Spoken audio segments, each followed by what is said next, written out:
Good morning, everyone. Welcome back and welcome to panel 1 of the ROF, which has been rather provocatively titled Geopolitics Pathways Between Post-Pax Americana and Pax Sinica.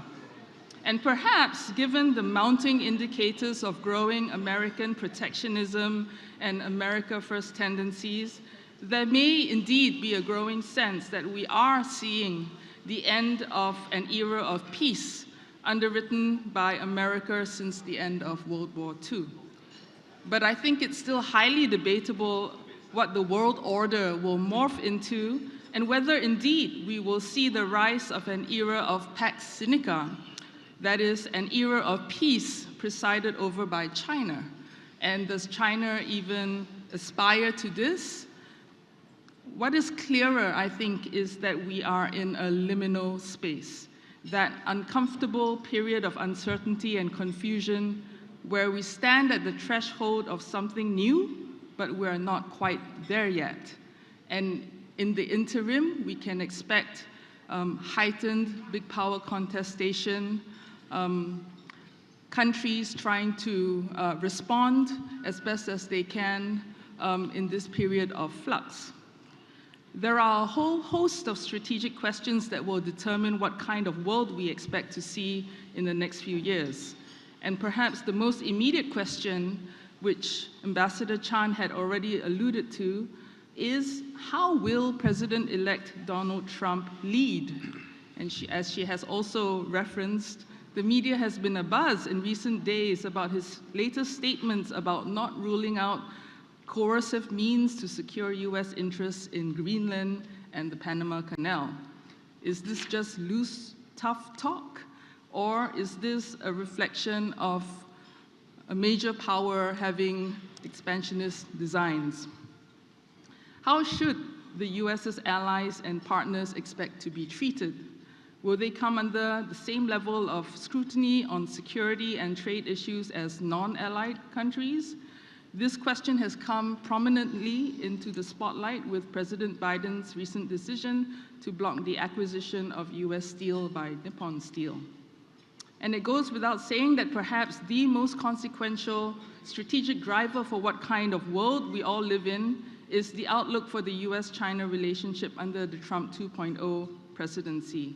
It is clear from Trump's cabinet picks that he has lined up a security team of China hawks.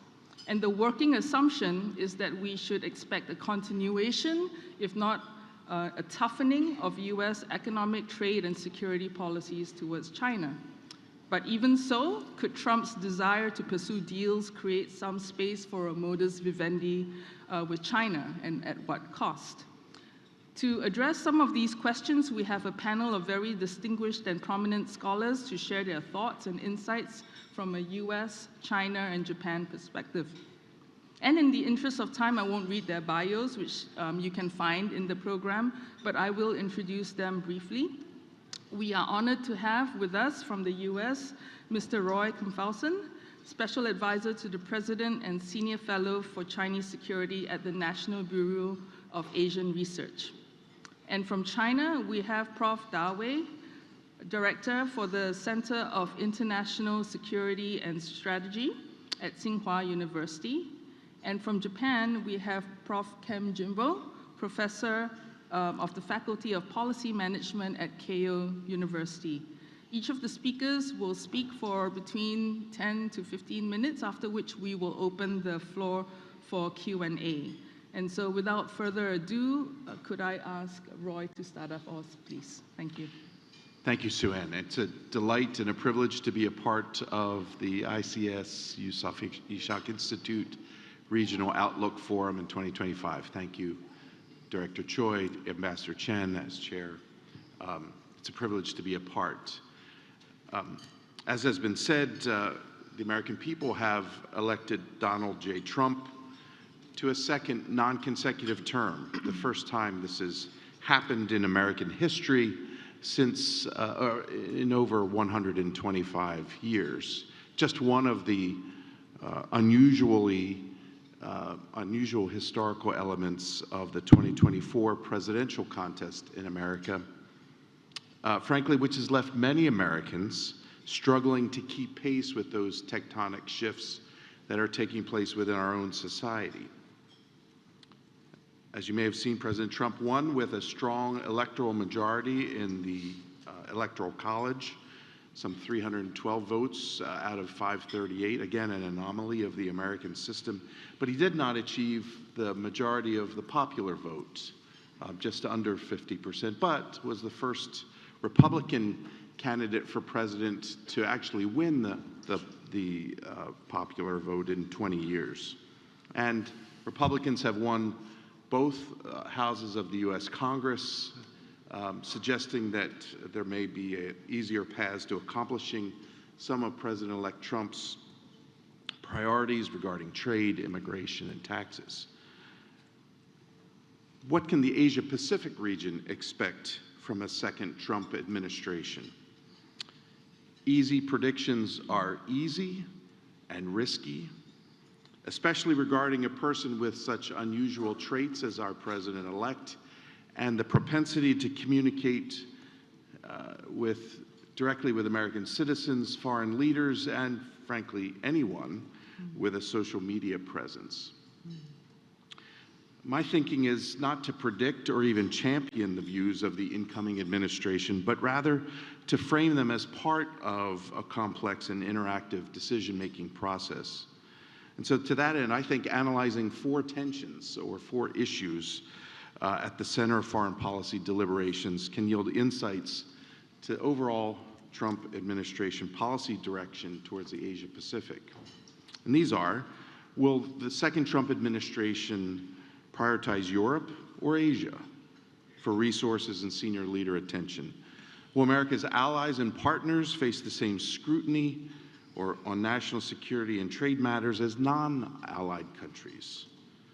Will American leadership on trade continue to decline, or will new tools and outcomes become available? And then finally, will China occupy the central place for foreign policy deliberations, or will it simply be one of many priorities? Let's first consider Europe versus Asia.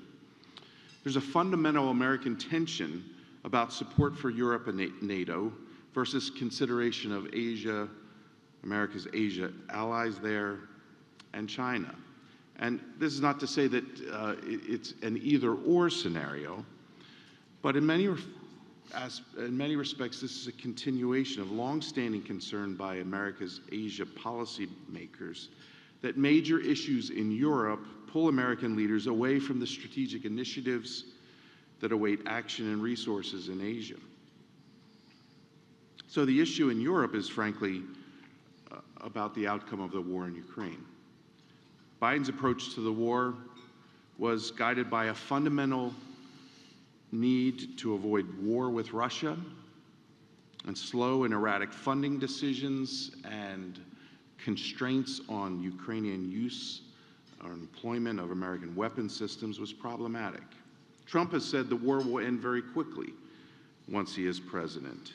And Central European leaders with whom I've had the chance to interact in recent months are very concerned that a war in Asia would pull U.S. presence and commitments away from the central challenge facing Europe, that is, the revanchism from Russia. At the end of the day, I think resolution of this tension, or at least how it's addressed, hinges on the new administration's judgments about Russia and what is at stake in the war in Ukraine. Whether it concludes that stopping Russian revanchism is fundamental to preserving global order or not. That's really the heart of it, I think. The second is allies and partners. America's closest Northeast Asia allies are in transition. The Republic of Korea, as we watch a botched martial law declaration with potential protracted domestic crisis, and Japan, the most durable security partner for the United States in Northeast Asia, but with its own change in leadership. A well-known leader and determined to strengthen the U.S.-Japan relationship, but in its own period of change. As has been noted, Trump has declared that partners must pay more in support of U.S. troops forward deployed to contribute to deterrence. And so Korea, you may have seen last year, rushed to complete a revised or updated special measures agreement a year early so as to lock in that agreement prior to the potential Trump administration. And there's 8% growth in the first year of that agreement, and then 5% escalators each year thereafter. In Europe, nearly 3/4 of NATO allies now spend the 2% of GDP on defense, as then President Trump called for in his first term. I think it would be a mistake to say it's a response solely to him. Certainly the war in Ukraine and Russia's actions have been a strong prompt as any for those decisions by European governments. Frankly, it's my sense that allies are tired of being bullied. And so this tension, in many respects, hinges on how allies and partners regard the durability of American security support and guarantees in the context of continued demands for new resources. Well, is it worth that price, or will countries seek new alternatives and work increasingly independent of their longtime American security partners? It's a tension. We need to pay attention. The third is with regard to trade. Sadly, there's little American regard in either political party for multilateral trade arrangements that the U.S. once championed and led. TPP, CPTPP are a forgotten dream. RCEP was never a consideration. The region wants a U.S. more engaged in trade. The Biden administration's approach was the Indo-Pacific Economic Framework, frankly, a half measure that other regional economies joined and participated in, if only to stay in touch with the United States. It's hard to imagine IPEF surviving in a Trump administration in any identifiable way, not least because it was undermined by the very administration that brought it to pass in the fall of 2023 on the digital trade agreement, but also because it was implemented via presidential executive order, which is without congressional approval and thus is easily overdone by a new administration. On the other hand, it's worth remembering that it was the first Trump administration that updated the NAFTA agreement with the USMCA agreement, a high-quality trade agreement. It's not hard to see in a Trump administration with decreased domestic regulatory constraints, fewer antitrust initiatives, expected very strong stock market growth. It's not hard to imagine even less interest in multilateral trade. This tension and how it's addressed may well hinge on how the long-promised tariffs are implemented. The talking points have been addressed already. Will these tariffs take place across the board, as was asserted by Mr. Trump in the campaign, or will they be implemented in more targeted ways, perhaps even in partnership with allies on select issues, that actually might facilitate trade? It's not impossible to imagine that outcome. And then the fourth issue is China. In just 12 hours or so from right now, in Washington, D.C., former American President Jimmy Carter will be eulogized at the National Cathedral. It was President Carter in whose administration U.S. PRC diplomatic relations were established in 1979. Such moments as this ceremony allow for reflection and reassessment. Is it possible that after 8 years of ever-sharpening strategic competition between the United States and China, that we might see a pause, even a reassessment, or will structural tensions continue to escalate, as they certainly have during the Biden administration? As was noted, several advisors and senior officials that are anticipated to take important roles in the Trump administration on national security issues are very hawkish towards China and argue that American deterrence of PRC aggression versus Taiwan must be America's highest national security priority. The U.S. national security establishment is very much focused on deterring PRC action against Taiwan. And yet, there are other very likely senior cabinet members who are wealthy business people with New York backgrounds and are very unlikely to take such positions. So we sense the prospect of tension even within the cabinet. I draw attention of the audience to a discussion, an interview, you might say, a press availability of President-elect Trump on December 15th. The context was regarding whether President Xi Jinping of the PRC would attend the inauguration. And the president said he might or he might not, and it sounds like maybe we'll have a senior envoy in his stead come attend. But then he continued, and President Trump said this: China and the United States can together solve all of the problems of the world, he asserted. And then he expressed his high regard for President Xi Jinping. And he said, quote, we had a very good relationship. He was a friend of mine. He is an amazing person. And so on this issue, the U.S.-China tension, of course there are structural dimensions to it. Of course there are factors that, frankly, are the realm of great powers. And it's incumbent on the two states to work on these issues. We cannot wish away the prospect of continuing challenge. This is the nature of great power politics. But the issue may well hinge on the personal relationship that President Trump himself pursues with Chairman Xi Jinping. Well, it's been my privilege to share a few words. I look forward to the perspectives of my panel colleagues and to your questions and to our time today. Thank you. Okay, thank you, Roy.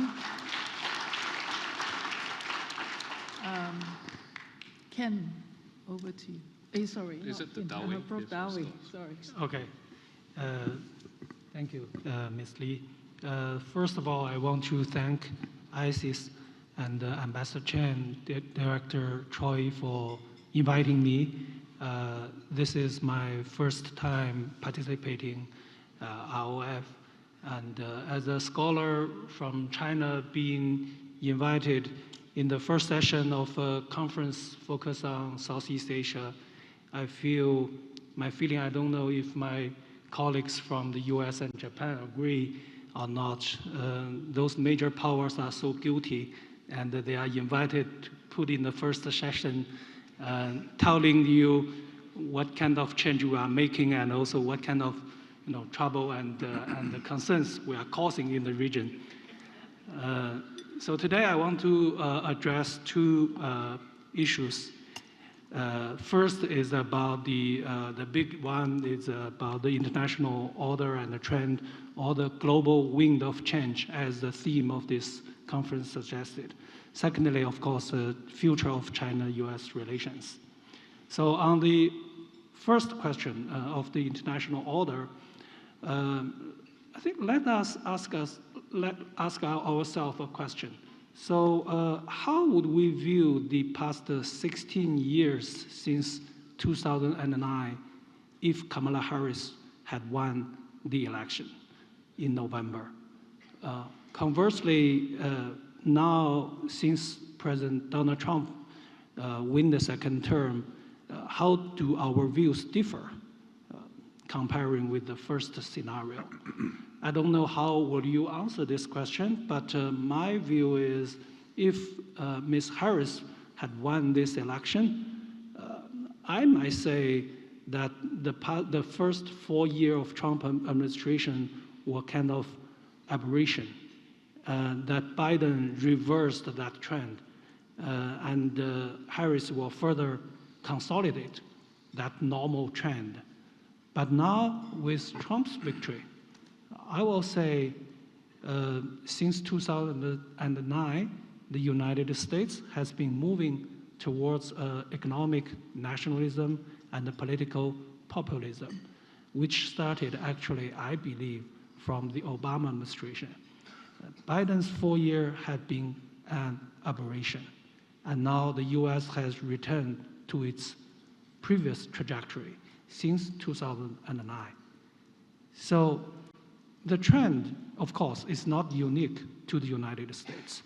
I believe many countries in the world, maybe including China, are moving towards a similar direction. Trump's victory, I think, reinforced a viewpoint that the era of hyperglobalization since 1990s has ended, and the dominance of the liberal international order has also ended. Whether we like it or not, we have to adapt to this new order, one where the economies and the technologies are increasingly decoupled. Nations adopt their own industrial and nationalist economic policies, and the barrier to economic ties will rise, and the global supply chain will be reassembled. I think in this environment, each country has to find its own path for the economic development and the technological innovation.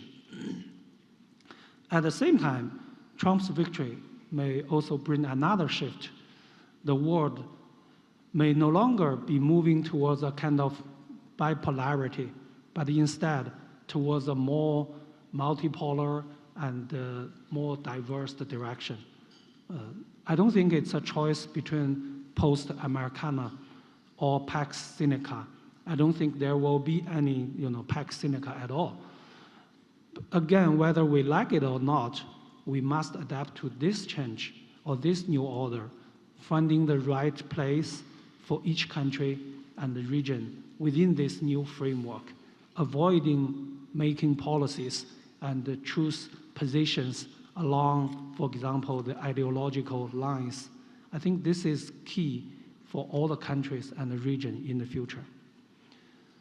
On the second issue, US-China relations, I was very pessimistic to the US-China relations a couple months ago, before the election and immediately after the election.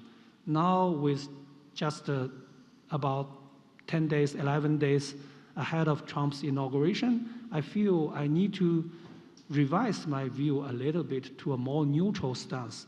So I will say it's uncertain. Or if you ask me how do I view the future China-US relations, I have to say I don't know. What Trump's China policy will look like in his second term, I think is still undetermined. One thing seemed quite clear is Trump's primary goal as a president is to make America great again, but not necessarily make China weak, right? So the direction of his policy will depend on his assessment and his team's assessment on a very critical question. Is China a positive or negative factor in achieving the American greatness? China and the United States can cooperate theoretically on many things, including many things on President Trump's agenda. For example, fentanyl issues, immigration, or adjustment of the economic relationship, and also peace in Ukraine, and maybe in the Middle East. But I have no idea that how President Trump view these matters. I believe he will continue the framework of the so-called strategic competition shared by both parties, but I don't know to what level will he raise the tariffs. Will he accept, for example, China's investment, greenfield investment to the United States to create jobs in the US? Or who will dominate the China policy in his team? I don't know. So I think the early interaction between the two leaders, President Xi and President Trump, in next 3 months or 6 months is a key to shape Trump's second-term China policy. Of course, I'm not suggesting that there will be a very positive shift between the two nations. That's impossible. However, whether China-US relations in 2025 will experience a new round of free fall, or we can see some difficulties in some areas, but also some progress in others, and maintain overall stability, I think is still uncertain. Another key factor to the future of China-US relations is China's policy towards the United States this year. So I think it's worth to emphasize that this is not the first time for China and for all of us facing a Trump administration. I think the world, including China, had ample time to consider how to respond to the second Trump term. So we are more experienced, I will say.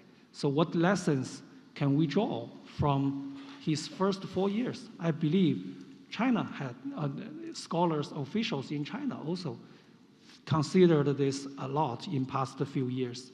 So on the one hand, I will say China now gained more confidence comparing with 8 years ago. So, excuse me, despite the past 8 years of the bipartisan, kind of tough policy to China, the US-China economic relations still not fully decoupled. And China's economy, of course, have a lot of troubles, but it has also grown stronger in many areas. While China, of course, is facing some headwinds in its technological development and diplomacy, but there are also many notable achievements. So as long as the domestic policy in China can avoid major mistakes or missteps, it's difficult for the United States to defeat China and vice versa. So I think this is the confidence I feel in Beijing. And on the other hand, I think China has been reflecting on the tit-for-tat tactic. So I believe more and more people in China now recognize or agree that China should focus on doing what it thinks correct rather than merely reacting to US policy. So I think this is the mainstream view now in China. So the kind of trade war we saw in, let's say, 2018 may not repeat itself. So at the end of my remark, I have to admit that I personally do not like current trajectory of the international order or China-US relations. However, we have to face the global wind of change, resist the temptation of nostalgia, and set aside anger and disappointment, and adapt a new environment and show resilience. Thank you very much. Thank you, Prof. Dawei. I think both Roy and Dawei have given us really just a whole set of things to watch out for and really just some fundamental judgments on the key issues to watch out for. But as you can see from their comments, a lot of uncertainty. And so over to you, Ken, to add the Japanese perspective. Well, thank you very much. I'd like to begin by thanking ISEAS for inviting me to this wonderful gathering. And with all my respect and admiration to Singapore organizing the events as a platform to discuss the regional outlook, geopolitical, geoeconomic situation at the very beginning of the year, which is, I think, a critical function that we can really exchange notes of what's going to happen toward this year. I think that I might try to go beyond not necessarily focusing on the Japanese perspective per se, but the perspective from the Northeast Asia, how the regional outlook has been seen as a dynamics of what's been happening in this sub-region.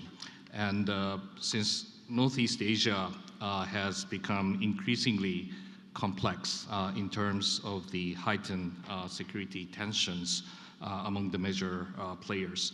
And our Japanese latest national security strategy that was issued in December 2022 mention that the Japan encounters one of the most, I think, severe security environment after the end of the World War II.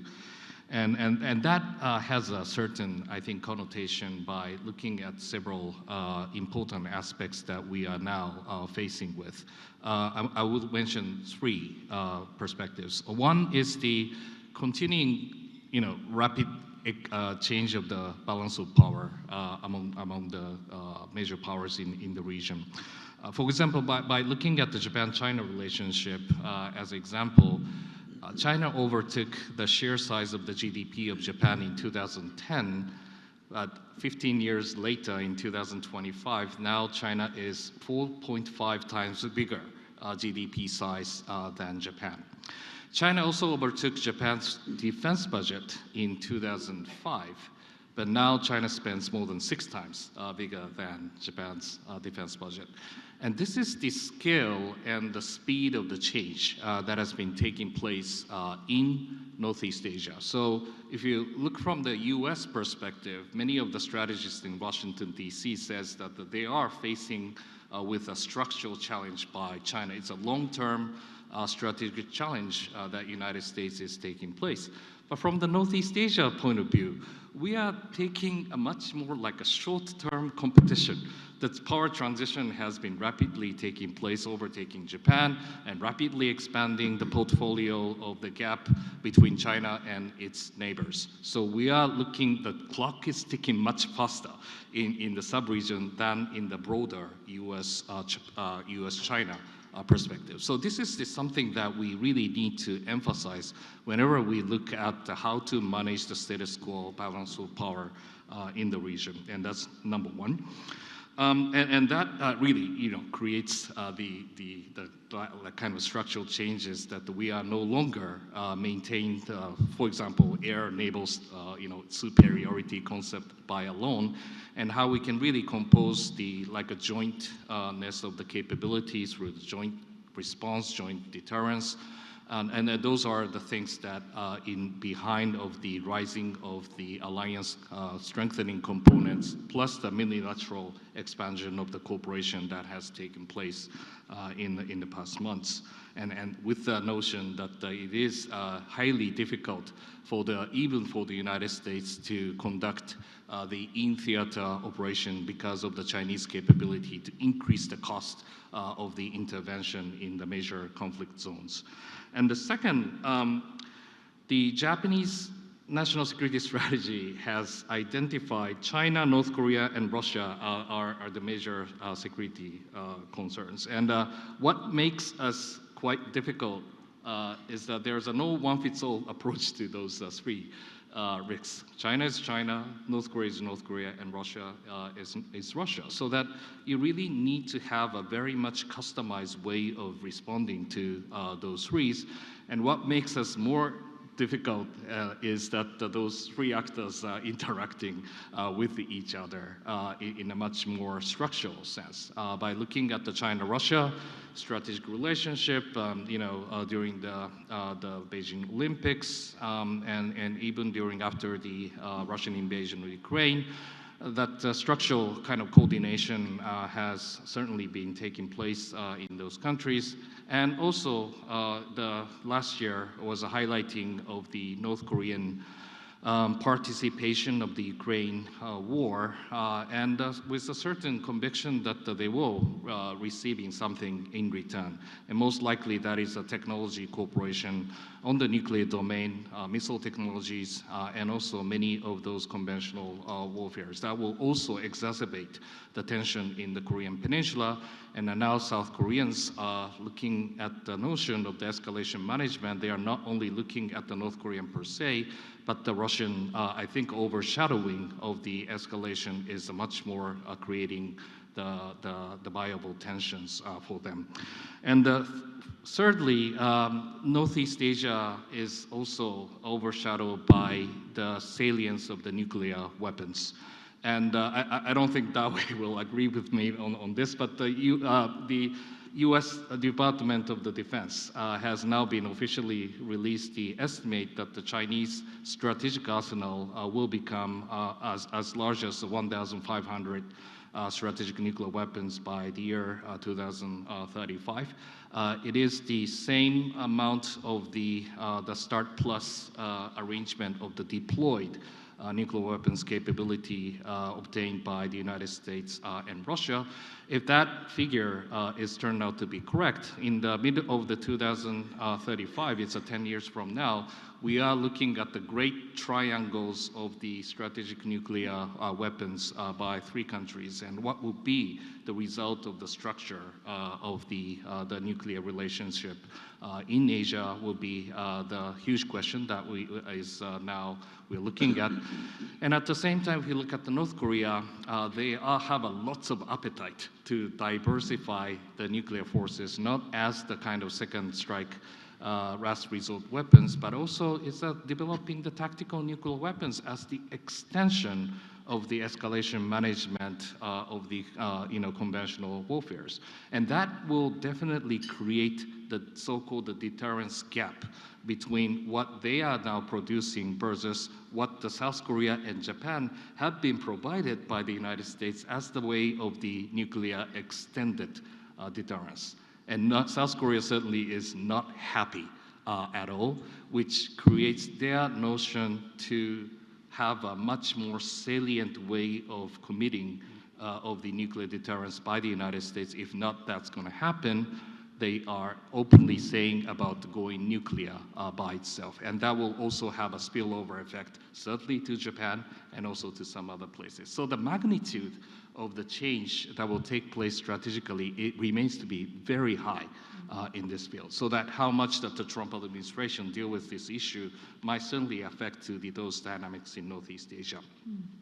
Let me highlight a bit about how Japan tried to deal with the Trump administration.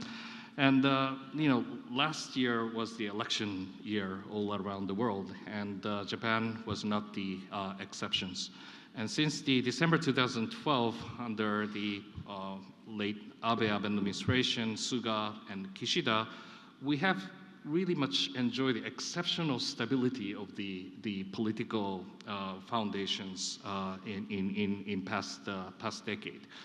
But I would say that this foundation of the stability in Japanese politics is now over, with having Ishiba as a prime minister, but his political foundation seems to be quite weak by having a minority government after the general election. And every kind of political transaction that he is doing is to making a major concession with the opposition party to create the kind of partial coalition among each of the budget items and the policy agenda that we face. So that overall, that the composition of the strength of the diplomacy, foreign policy foundation has become quite weak. That's number one. And second, our experience of having a first Trump administration in 2017 to 2020 was not bad at all because of the Prime Minister Abe's personal credential earned with in-personal relation with President Trump. So that White House always mentioned that if the Shinzo Abe says one thing, and he will be, I think, accredited by this. This has exceptionally expanded the Japanese horizons, by having a stable U.S.-Japan security relationship, but with the confidence that Abe were able to reach out to China, reach out to Russia. Remember, Abe met Putin 26 times during his prime ministership. And also, Abe went to China in October 2018, talk about the win-win solution. When the Trump administration was talking about the competition, Japanese government were talking about the cooperation. That was possible because of the Trump administration's unique orientation to regard Japan. And again, this kind of orientation, I don't think will happen in this administration because of the configuration of the personal relationship is very much different.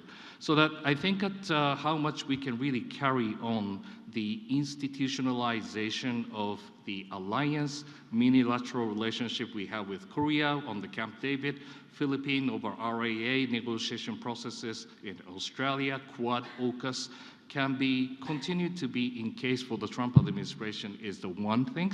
It's a formation that we created. But again, as we all know that the Trump administration seems to be much more transactional. Whenever they define this is the issue to be the case, and I think a regional member has to follow one way to another. So that is still the unknown case that even the allies needs to deal with. And something that is, to be sure, is that the allies has to pay the fair share of the alliance subscription, so to say. The subscription fee will become very high. And now we try to, we have decided to double the defense budget. In the case of the dealing with United States pressure towards the allies to pay more. But now they are talking about not the 2%, but now they are talking about 3% imposed upon us, and they are now talking about 5% on the NATO. And that is the kind of structural kind of frustration that is now taking place in relation with allies. And then eventually I'll finish here. Mm-hmm. We recently have a US Steel case, right? Nippon Steel is trying to merge with the US Steel with the kind of the prospect that this will become the win-win solution for both, Japanese steelmakers plus declining kind of productivity that you can find in the U.S. Steel production. And that's good for alliance, good for the U.S. production, but it has been denied by the Biden administration. And also, it has also been connoted by the Trump administration as well.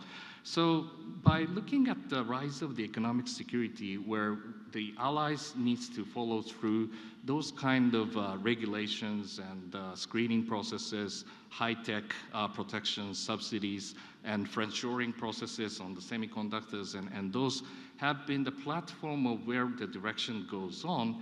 And we thought that the Nippon Steel case is the showcasing of the friendshoring process between Japan and the United States.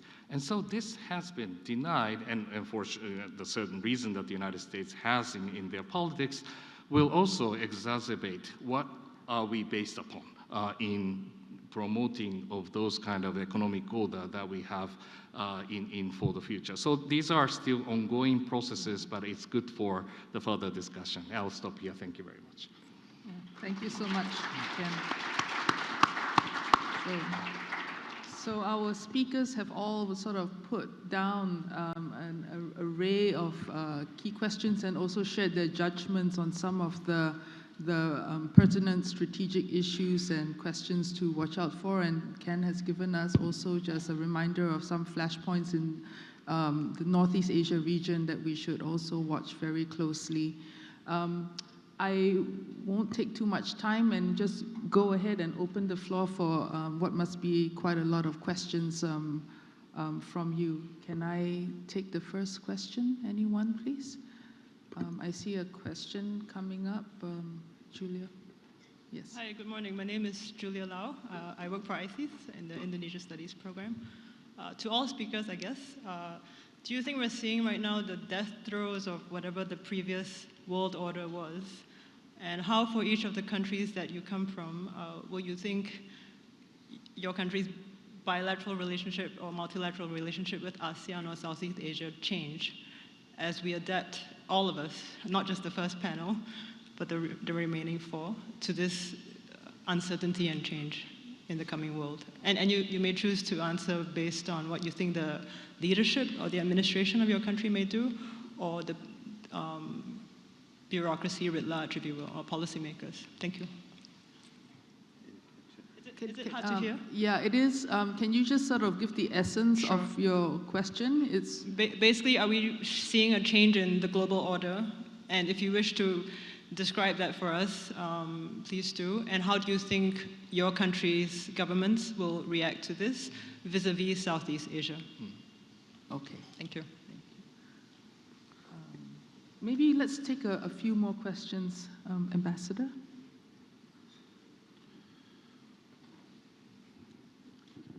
Thank you.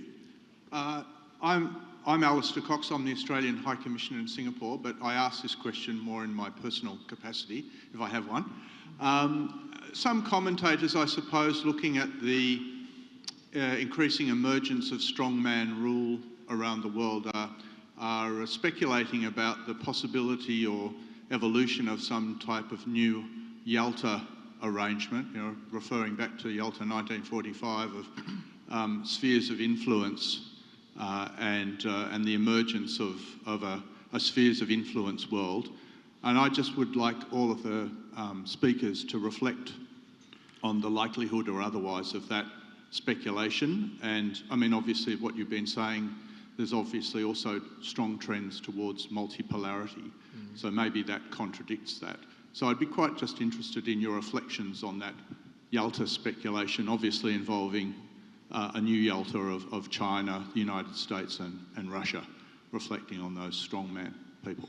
But as I say, I'm not asking this question in my Australian representative capacity. Thank you. Just in my private capacity.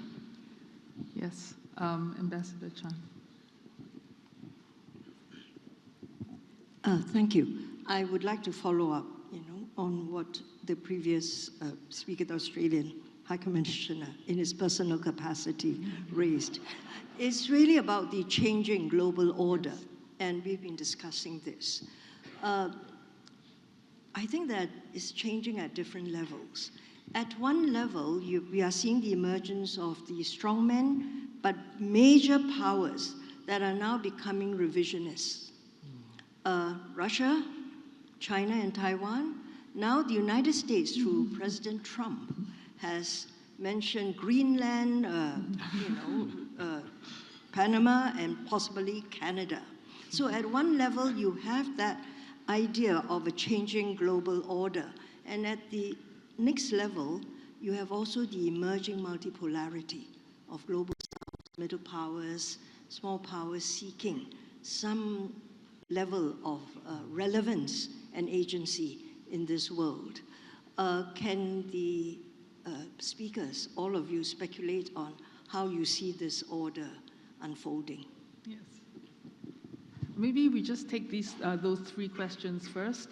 Just your quick thoughts really on how you see the order evolving. What are, in the midst of all of these uncertainties, what are some of your judgments about the certain kind of like trajectories that you are a little bit more confident of? What can we expect? Anyone would like to start? I was hoping Ken would start. Okay, why don't we Ken first then? Well, thank you for those important questions. By looking at the long-term trajectory of a GDP distribution in the world, we're talking about 2050, 60 projections, and seemingly that G7 will lose the portion of the percentage of the world GDP, and E7 will taking over, and the global south will eventually become the majority in those the composition of the economic power in the world. So that the multi-polarizing world is the reality that everybody needs to face. But thing is, which I wrote in the Japan Times op-ed article, is the title, America is not ready for the multipolarized world. And this is quite important, because if you go to Washington, D.C., nobody talks about America's position in the multipolarized world, and as if that this could not happen. And when I talk about the BRICS, new participation by Indonesia, and many are now participating in them. And if you go to Washington, D.C., the more BRICS members, they cannot agree on anything. And I think that this has been a huge, misinterpretation of what's been represented. And whenever we talk about the G7 expansion and rule-based international free order, that is important kind of connotation that everybody can really subscribe to.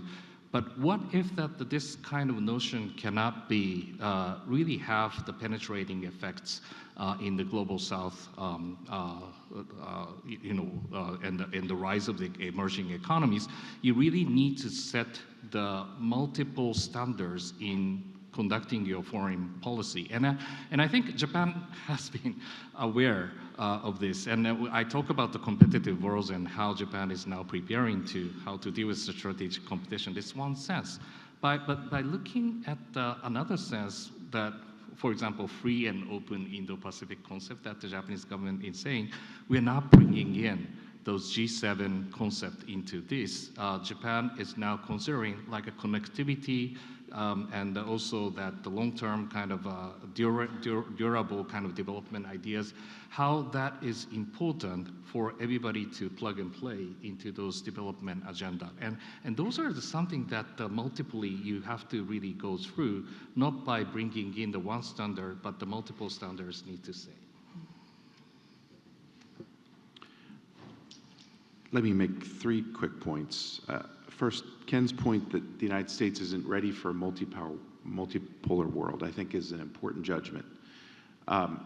Americans tend to look at the big picture measures of national power, and I think as Ambassador Chan said in her opening remarks, many of those metrics suggest that there's very little change. Consider U.S. share of global GDP is largely unchanged for the last 35 years.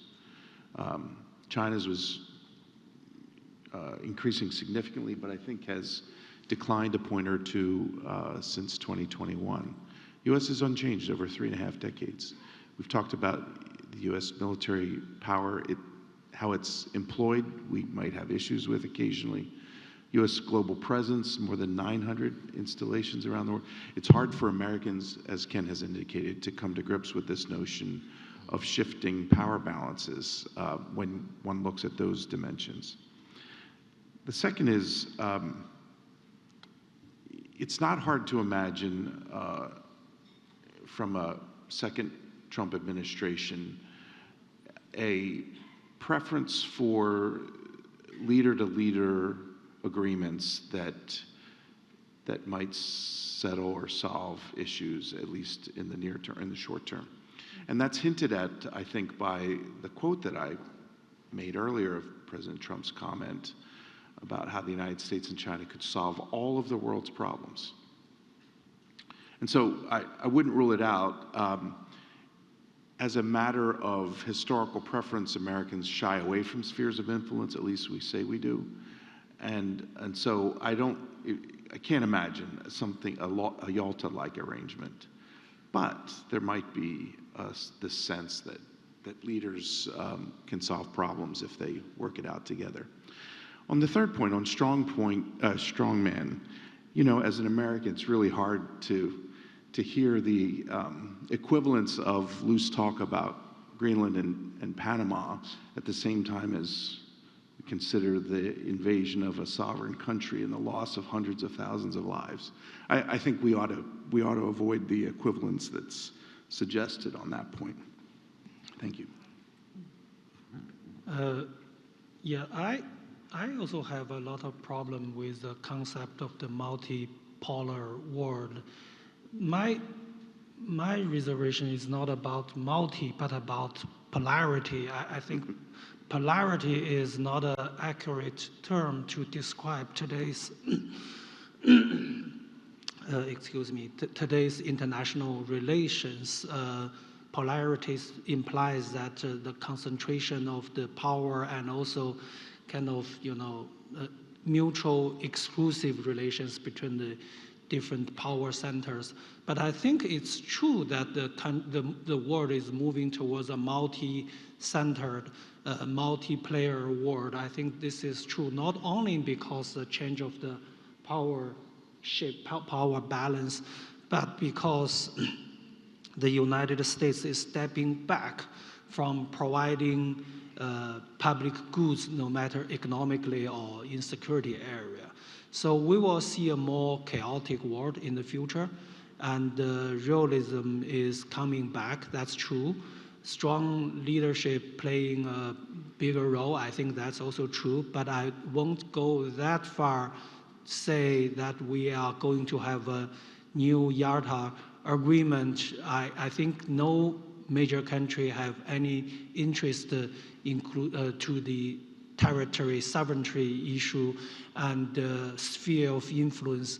Just as Ambassador Chen pointed out, there are so many countries outside these major powers, the global south, and even among China and the US and other countries, we still have very strong economic ties, which during the Cold War we didn't have. No need to mention the technological changes. So many experts are predicting that we may see AGI maybe this year or next year. So we will see a smarter machine than us. So maybe in I don't know how long, maybe 2 years later, some machine will decide the sphere of influence rather than human being or major powers. So history does not repeat itself, right? Yeah, it rhythms. So there are some similarity. 80 years to the 80 years ago, but I don't think we are repeating it. Thank you. Let's take another round of questions. Kyrie?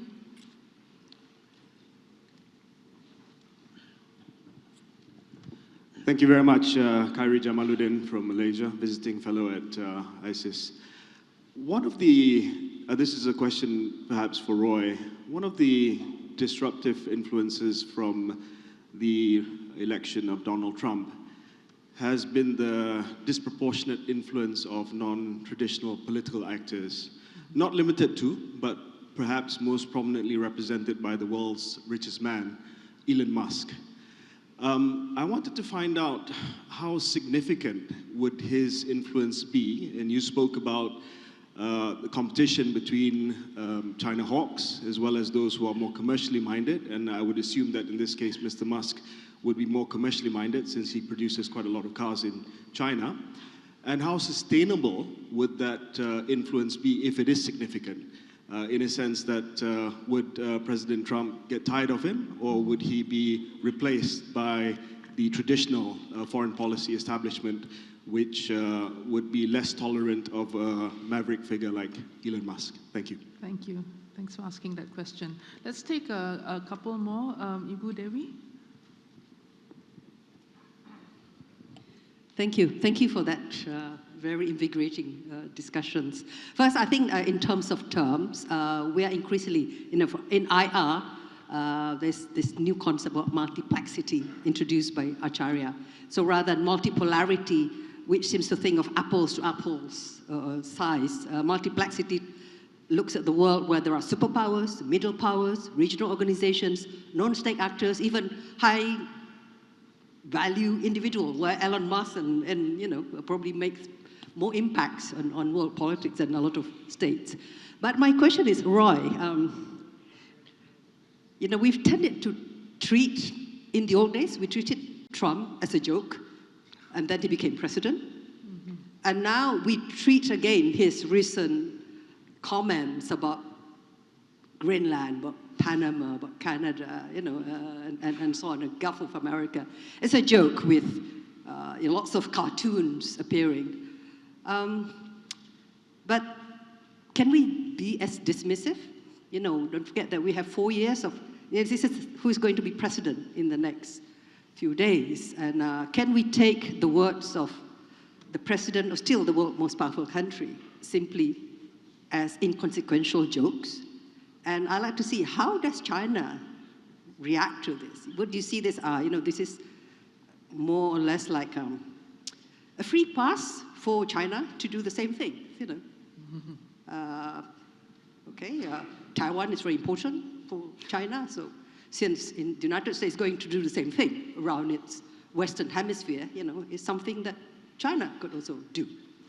And what about Russia? There's justification for its invasion of Ukraine, So how, can we just really dismiss this as something light-hearted jokes? Thank you.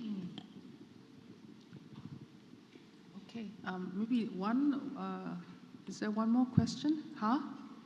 Oh, sorry. Standing mic, sorry, it's a bit blinding here, but okay, one question there, please. Hi, this is Shauna from CNA. Thank you to all three speakers for your insights. My question is for Ken Sensei. There are many similarities between the US Steel, Nippon Steel case as well as the acquisition of the Philly shipyard by Hanwha in South Korea. So both industries are arguably of strategic importance. Both are acquisitions proposed by companies in major US ally states. My question is how, and also I should mention that both Trump and Biden agreed on the how the Nippon Steel case should be handled.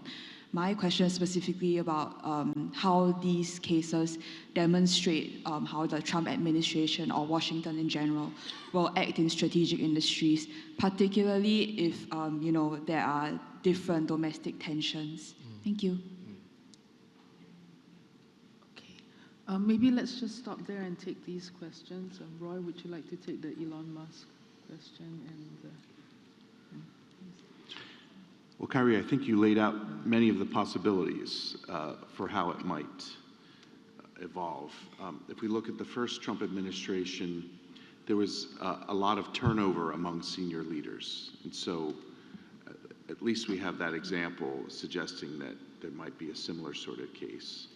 I think many Americans don't quite know how to take the role that Elon Musk might play in an administration. It's unusual. It's not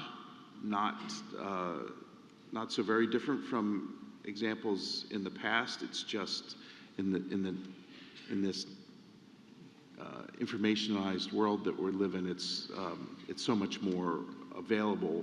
Judgments about what is taking place are so much more available than they might have been in an earlier era.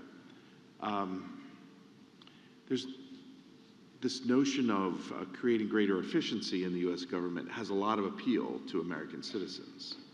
And so as long as it doesn't affect their own particular interests, the not in my backyard kind of approach, suggesting that early successes might meet with a lot of approval. I don't think there is a concern that his role as an unelected person would exceed what would be expected of an advisor to a president or to his cabinet. So I'm not as concerned about the structural developments that it might mean. I think it's, will there be results that serve the purposes of creating more efficiency in the U.S. government? I think that's the principal one. On the second question you raised with regard to the interplay of personal interests, corporate interests, and the role of a person as an advisor to an administration, it's a huge one. While we require that Senate confirmed officials disclose their assets and in many cases put them in a holding trust, the same is not required necessarily for advisors. And so there is more uncertainty on that point. It's frankly a point of concern, to be very honest. Okay, thank you. We had a question from Ibu Dewi about really, not being too dismissive of, some of these statements that President Trump has raised, and whether or not there might even be a demonstration effect. Would maybe Prof. Dawe like to address that?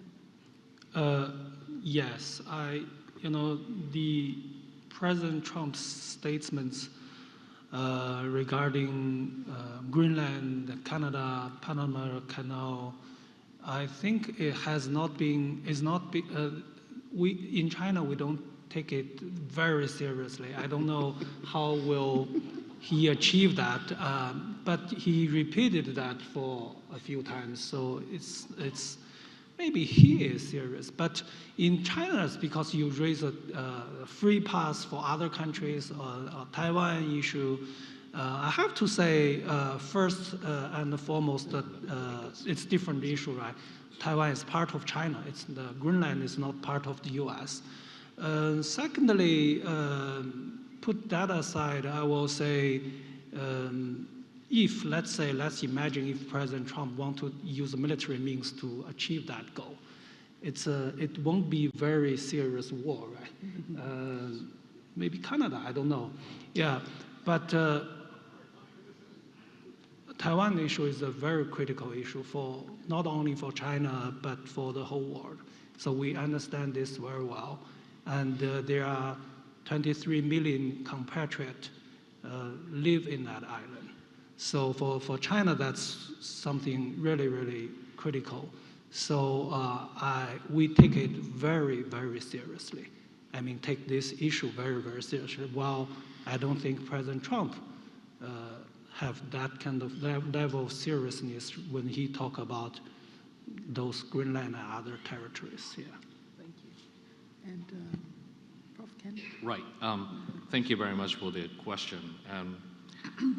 Since the President Biden's decision on January 3rd on the rejection of the merger by the Nippon Steel on the U.S. Steel case, we are receiving numerous confusing messages from the United States. And as you saw in the news, the response by the Nippon Steel and some of the cabinet members are quite emotional. It's the first time in the decades to see that Japanese officials express the strong unpleasantness towards the U.S. Decision. And now that Nippon Steel is legally suing the President Biden, which is quite phenomenal in what's been happening. And I think in the context, in my understanding, there are layers of understanding. On the top layer, in the strategic, we are on the same boat in promoting the economic security agenda, which is to promote that economic kind of resilience of the like-minded nations, and also to promote the strategic indispensability of some of key industries in this area, high-tech, critical minerals, materials, and so on, in order to avoid the over-reliance to a certain country, this case is China, and also create ourselves as an indispensable player in many of those industrial supply chains and the value chains. And there are lots of investments has been made, how to screen the process of the internal investments processes, export control, especially on the critical technologies, and how to diversify the source of supply on this. And I think on the core of those notions is the friendshoring processes, how like-minded states in the industry can get together. And then after Trump comes in, and they are tariffing not only to China, but also to the allies. So that will also accelerate the Japanese industry to be onshoring to the U.S. markets, as demonstrated by the Masayoshi Son's commitment to the huge amount of money on the telecom IT industries into the United States. And so this is the kind of strategic layer of what's been happening. But on the tactical arena, especially on the U.S. Steel, this is the nationalistic political agenda. And we understand that this will strengthen both economies, and especially the steel industry, that China is on the rise. The U.S. Steel is the number 24 in the rank, but together with Japan, that will really create the kind of notion to supply the quality of the steel industry to produce for the case of those friendshoring processes. So that's a perfect solution from the perspective of Japan, but that's been denied because of the domestic, I think, a political orientation, especially on the labor and and those kind of unions are now opposing against it, even though the U.S. Steel unions are very happy with our proposal. But there are lots of politics going on. So that those two layers still exist, and we are now trying to digest whether such kind of tactical arena can spill over to the notion and mentality of the other Japanese business leader, they can really actually go on for these kind of economic arrangements. Thank you so much. I think we need to wrap up now because we have been a little bit short of time. But I think, you know, a key takeaway and trying to end this panel on a positive note is really perhaps diplomacy and statesmanship and the art of the deal is really back in prominence. And you know, just as maybe TikTok has some hope that Trump would somehow save it, that maybe something might happen with the Nippon Steel case as well. I think people are just hoping that a new negotiation can be started. And certainly, I think everyone probably needs to brush up their charm levels and to see how a positive relationship, personal relationships can be forged amongst the world leaders. So with that, could you please join me in thanking this panel for their insights and their candidness? Thank you so much.